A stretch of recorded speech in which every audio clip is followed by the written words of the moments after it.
नमस्कार. अधिक मास संपत आलाय. सुवासिनींना द्या हे गुप्त वाण आणि संपूर्ण महिन्याचे एकत्र पुण्यच पदरी पाडून घ्या. हे एकच दान अतिशय पॉवरफुल दान आहे. याचं महत्त्व आज आपण जाणून घेऊया. सध्या अधिक महिना सुरू आहे. या महिन्यात 15 जून 2026 रोजी हा अधिक मास संपणार आहे. अधिक मासाला पुरुषोत्तम मास किंवा बलमास असेही म्हणतात. हिंदू पंचांगात हा पुरुषोत्तम मास अत्यंत पुण्यदायी मानला गेलेला आहे. या महिन्यामध्ये दानधर्म, जप तप आणि ईश्वरी सेवा यांना विशेष महत्त्व आहे. या अधिक मासामध्ये जावयाला वाण देण्याची प्रथा आहेच, पण कुलदेवीची ओटी आणि मुलीने तिच्या आईची ओटी भरण्याची एक प्रथा मात्र या महिन्यामध्ये आहे. याच महिन्यामध्ये सुवासिनींची ओटी आणि त्यांना दान देण्याचे महत्त्व हे विशेष आहे. धार्मिक मान्यतेनुसार या अधिक मासात सुवासिनींना काही गुप्त दान जर आपण दिले तर त्याचे अधिक पुण्य आपल्या पदरामध्ये पडते अशी मान्यता आहे. आता हे गुप्तदान देणे किंवा वाण देणे हे अतिशय सौभाग्यशाली आहे. या महिन्यामध्ये सुवासिनींना गुप्तदान देताना किंवा वाण देताना सौभाग्यवर्धक वस्तू देण्याची परंपरा आहे किंवा परंपरा पाळली जाते. त्यामुळं काय होतं, आपण जर या सुवासिनींना अधिक महिन्यामध्ये सौभाग्य वस्तू म्हणून जर काही दान दिले तर ते अतिशय पुण्यकारक आहे आणि ही अतिशय उत्तम आणि महत्त्वाची गोष्ट आहे. त्यामुळं आपण आपल्या घरामध्ये सुवासिनींना बोलवून या अधिक महिन्यामध्ये हे गुप्तदान जर दिलं तर आपल्या घरामध्ये सौभाग्यवर्धक आणि आल्हाददायक वातावरण तर निर्माण होतेच, पण प्रसन्नताही लाभते.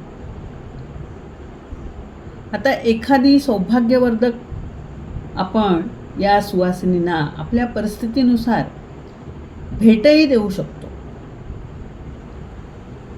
ज्याची त्याची परिस्थिती असेल त्याप्रमाणे आपण या सौभाग्यवतींना आपल्या घरात मानाने बोलवून त्यांना हे वाण जर तुम्ही दिलं तर खरंच तुमच्या आयुष्यात पुण्यदायक असा दिवसच नाही. सुवासिनींना वाण देण्याची परंपरा ही धार्मिक, सामाजिक आणि सौभाग्यवर्धक आहे. त्याचप्रमाणे आपल्या भारतीय संस्कृतीची जी श्रद्धा आहे त्याच्याशी जोडली गेलेली आहे.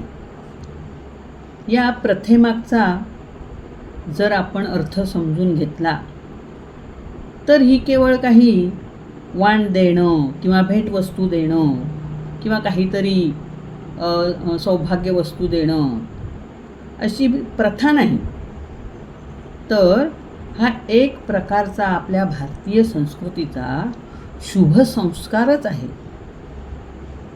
त्याचप्रमाणे धार्मिक मान्यतेनुसार आपण या अधिक मासामध्ये दान धर्म, जप तप, ईश्वर सेवा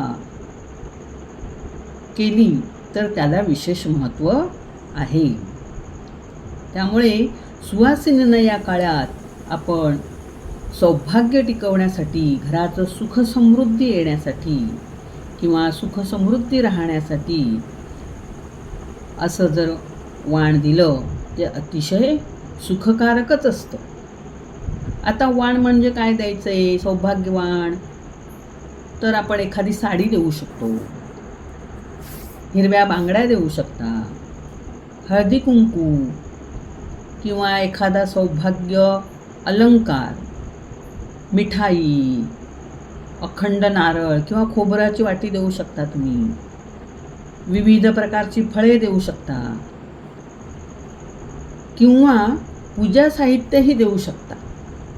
कारण ते पूजा साहित्यसुद्धा आपण ज्या सुवासिनींना देणार आहोत ते सुद्धा अतिशय धार्मिकच वाण आहे आणि ते देवाला पावणार आहे. त्यामुळे हे सुद्धा तुम्ही त्याच्यामध्ये देऊ शकता किंवा त्याच्यामध्ये समावेश होऊ शकतो. हे सगळी शुभवाणं आहेत, त्यामुळं हे आपण देऊ शकतो.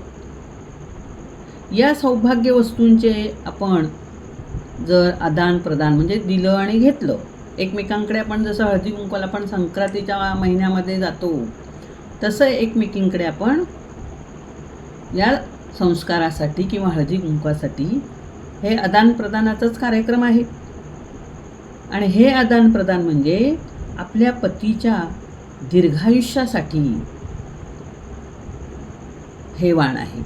आणि त्यामुळे सौभाग्यवृद्धी आणि शुभफल या संस्कारामुळे आपल्याला मिळतो.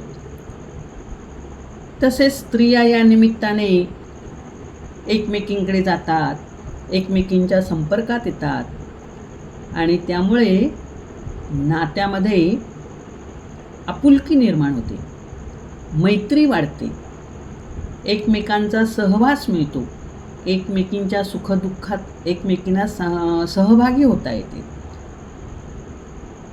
आणि त्यामुळे सामाजिक जो बंध आहे किंवा सामाजिक बांधिलकी आहे ती मजबूत होते.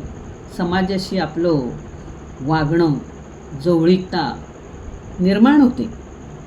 आणि म्हणून वाण देणे ही परंपरा धार्मिक श्रद्धा, सामाजिक एकता व सौभाग्यवर्धक या 3 गोष्टींना जोडणारी सुंदर अशी हिंदू संस्कृतीची प्रथा आहे.